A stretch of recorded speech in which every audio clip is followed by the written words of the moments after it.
संचालक महोदय जी, सर्वप्रथम करुणा के सागर भगवान गौतम बुद्ध जी के चरणों में नमन और वंदन करता हूँ। बहुजन समाज में सभी जन्मे महापुरुषों को नमन और वंदन करता हूँ। ज्ञान की देवी माता सावित्रीबाई फूले, ज्योतिबा राव फूले, माता शेख फातिमा जी के चरणों में नमन और वंदन करता हूँ। यहाँ पर बैठे सभी साथियों को हार्दिक शुभकामनाएं वंदन करता हूँ। मेरा नाम जितेंद्र कुमार भारती, भीम आर्मी आजाद पार्टी काशीराम जी, मनकापुर तहसील अध्यक्ष। और मैं आज इस कार्यक्रम में बुलाया गया हूँ। तो अभी हमारे बीच में जो बात करते थे कि शेर की जो बात होता था कि यहाँ पर हम आए हैं तो कुछ शेर आ गए हैं, कुछ लोग कहते थे, लेकिन ऐसे नहीं होता है। एक कहानियां शायद आप लोग पढ़े होंगे और सुने होंगे कि चूहों की रेस में अगर दौड़ोगे, चूहों की रेस में अगर दौड़ोगे, अगर रेस भी जीत गए तो चूहे कहलाओगे, और शेर के झुंड में दौड़ोगे, अगर रेस हार भी गए तो शेर ही कहलाओगे। सही है सर। तो सभी साथियों को जय भीम, जय भारत, जय संविधान। और एक नारे के साथ मैं शुरुआत करूंगा। बाबा साहब अमर रहे, अमर रहे। बाबा साहब अमर रहे, बाबा साहब अमर रहे, बाबा साहब अमर रहे। बहुत बहुत धन्यवाद। और आज का जो दिन है बहुत ही अद्भुत क्षण है, क्योंकि आज के दिन हमारे ऐसे एक महापुरुष का जन्म हुआ था।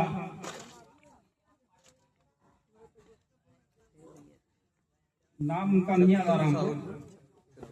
छत्रपति साहू जी महाराज, छत्रपति साहू जी महाराज जी का। और उसी के उपलक्ष्य में ये कार्यक्रम रखा गया है। देखिए, शिक्षा, क्यों सब लोग कहते हैं कि शिक्षा और शेरनी का दूध है, जो पिएगा वही दहाड़ेगा। क्योंकि शिक्षा ही एक अपना तलवार है, समझ लीजिए, वही हमारा एक हथियार है। हथियार कैसे है? अगर कोई व्यक्ति हमारे ऊपर हमला करता है तलवार से, अगर कोई मारता है तो जख्म जो होता है लगभग जल्दी मिट जाता है, लेकिन जो कलम का मारा हुआ जख्म होता है वो हटता नहीं है बरसों बरस। और बात रह गया, कहते हैं भाई कि भाई शायद कोई अगर चमार कह दे, नहीं चमरिया कह दे, जासूस तक कोई गाली दे तो मुकदमा लिख जाता है स्टेट का। तो शायद मैं पहला व्यक्ति हूँ कि अपने क्षेत्र में छपिया थाना अंतर्गत में शायद मैं 28 मुकदमा स्टेट का दर्ज करा चुका हूँ। इनके लिए काले हो जाता है। और देखिए, सुबह 2 घंटियां बजती है, एक निवाले की एक दिवाले की। निवाले का मतलब होता है विद्यालय और दिवाले का मतलब है मंदिर। तो हमें और आपको डिसाइड लेना है कि अपने बहनों को, भाइयों को, माताओं को ये डिसाइड लेना कि पढ़ाना है, शिक्षा को और भेजना है।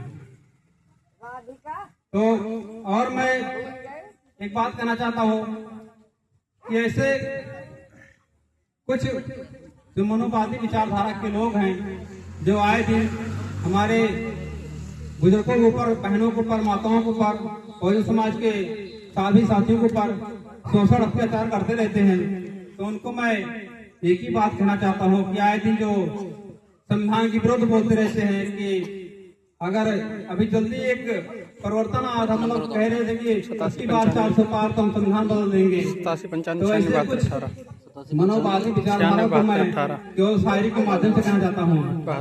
अब तूफान चल पड़ा है, आंधियों की बस की बात नहीं। अब तूफान चल पड़ा है, आंधियों की बस की बात नहीं। और जो संविधान मिटा दे किसी के बाप की औकात नहीं।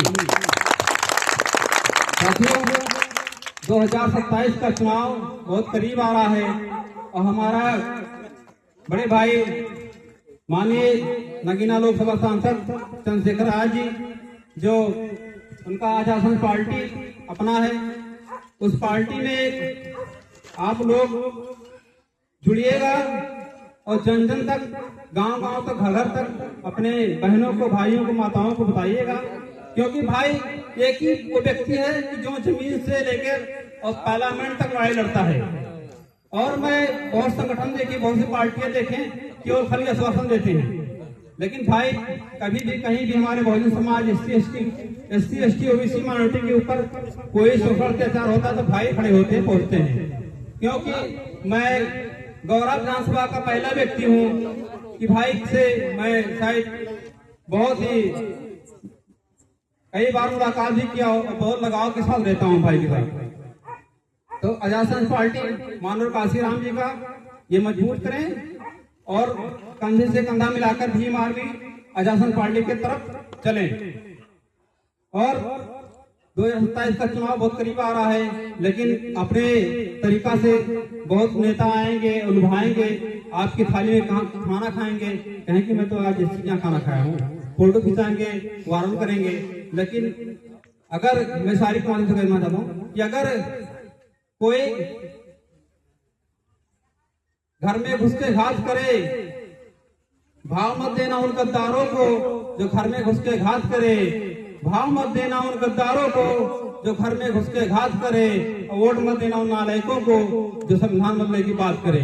क्योंकि अभी जो मौके में वर्तमान में सरकार है, क्योंकि अपने क्षेत्र के बगल में है, विधायक जी कहते थे कि 400 पार संविधान में बदल देंगे, कहते थे कि नहीं कहते थे। तो ऐसे सब बातों को ध्यान रखते हुए ऐसे नेताओं से हमें हमेशा उनसे ध्यान रखना है, और क्योंकि जो अपने समाज की लड़ाई लड़ता है उसका साथ देना है। तो आज के बाद ये सब लोग यहाँ पर जो बैठे हैं, क्योंकि देखो बसपा बहन जी का जो राजनीति है, रणनीति उनका क्या है, उससे हमको कोई फर्क नहीं पड़ता है। क्योंकि बहन जी का अभी तो जल्दी मैं देखा हूँ कि ब्राह्मण बजाय संघ हाथी चलेगा लखनऊ, तब देखिए उसमें पहले लगता था बहुजन का नारा लगता था, माननीय काशीराम जी का नारा लगता था, ज्योतिबा फुले जी का नारा लगता था, माता सावित्री बाई फुले जी का नारा लगता था। लेकिन आप देखिएगा वहां लगता है परशुराम जी की जय। अभी मैं देखा हूं जल्दी जहां पर बसपा फ्लो होने का काम कर रही है, क्योंकि बसपा यहीं से फ्लो हो रही है। जब उससे पहले बहुजन हिताए बहुजन सुखाए जब नारा था माननीय काशीराम जी का, तो सब जो मतलब बहुजन समाज का एससी एसटी ओबीसी माइनॉरिटी के एकजुट रहते थे, तो बहुजनों का दौड़ था। लेकिन जब बसपा में आ गया सर्जन हिताए सर्जन सुखाए, तो वहीं पर बसपा फ्लो होने लगी। और मैं एक शायरी के माध्यम से, बाकी मैं अपना समाप्त कराओ यार, हटाओ, ओए नेता हटाओ, बंद करो यार, अरे बोल दो थोड़ा बस हटाओ। अच्छा देखिए समय काफी हो रहा है, क्योंकि अभी हमें शायद एक दो जगह और जाना है, तो इसीलिए मैं आपको समय नहीं दे सकता हूँ। फिर कभी आप प्रोग्राम रखिएगा तो हम जरूर आएंगे। और मैं अपने एक शायरी के माध्यम से मैं ये खत्म करना चाहता हूँ, क्योंकि आए दिन Bhim army आजासन party Bahujan Samaj SC ST OBC minority को जो टारगेट करते रहते हैं, तो उनको मैं कहना चाहता हूँ कि जो कहते हैं नीले कबूतर नीले अंडे, तो उनको मैं एक बात कहना चाहता हूँ शायरी के माध्यम से कि अब दरिया तेरी खैर नहीं बूंदों ने बगावत कर दी है, दरिया तेरी खैर नहीं बूंदों ने बगावत कर दी है, नादा न समझ हमें लहरों ने बगावत कर दी है, हम परवाने मौसमा मरने का हब खौफ कहाँ, ए तलवार से झुकना होगा क्योंकि गर्दन ने बगावत कर दी है। और यहाँ पर बैठे सभी साथियों को मैं कहना चाहता हूँ कि आकाश में उड़ने वाली हर पंछी कोई बाज नहीं होता, आकाश में उड़ने वाली हर पंछी कोई बाज नहीं होता, और जिस कौम के नौजवान संघर्ष नहीं करते उनके सर पे कभी ताज नहीं होता, कभी ताज नहीं होता। जय भीम, जय भारत, जय संविधान।